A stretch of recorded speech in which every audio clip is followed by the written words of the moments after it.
The combination of a low IQ and a position in power is never a good combination.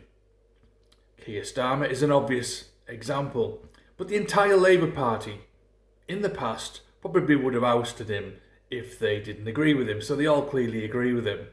The opposition, there are so many hit points you could stand there all day listing how stupid Starmer is and things that he's done which is ruining the country. So clearly the opposition are going along with it as well.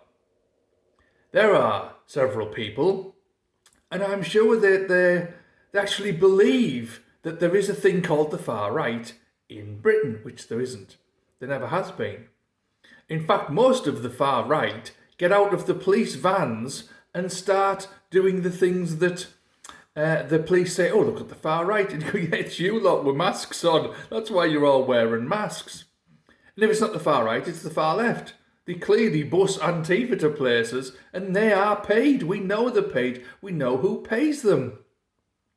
If this isn't the very definition of tyranny in our own country, by the police, I mean, hell, if it takes 5 police officers armed to arrest a comedian, a middle-aged, he's virtually the same age as me, a middle-aged comedian, what? You could have just sent a woman along. I mean, you know, like the smallest little midget you've got in the actual force. You could have sent her along and just said, oh, I'm sorry, I'm arresting you. You need to come with me. And he'd have just gone. You know, but it said 5 officers. This is all a sign. It's all symbolic. It's all... We know it's satanic. We know it's Masonic. I mean, I keep saying Masons are the weakest people to have ever existed.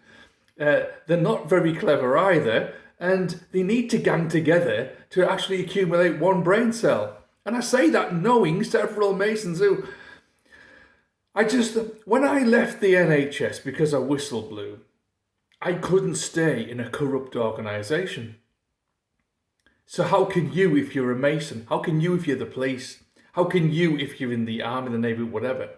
Honestly stay. And I know what you're going to say. Oh, I'm staying to fight, you know. Yeah, because I did as well, and I managed about 13 and a half years. And then I got to the end of it and I couldn't do it anymore. Because you can't win. The enemy are not your mates.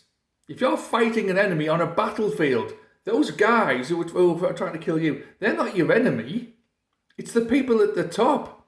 They are the people who are in the top. I'm not even talking about the top of the enemy. I'm talking about your own people. They're the ones that sent you out there to kill. For what? If you're defending nothing, it's for the sake of killing. And I keep saying it. It's satanic.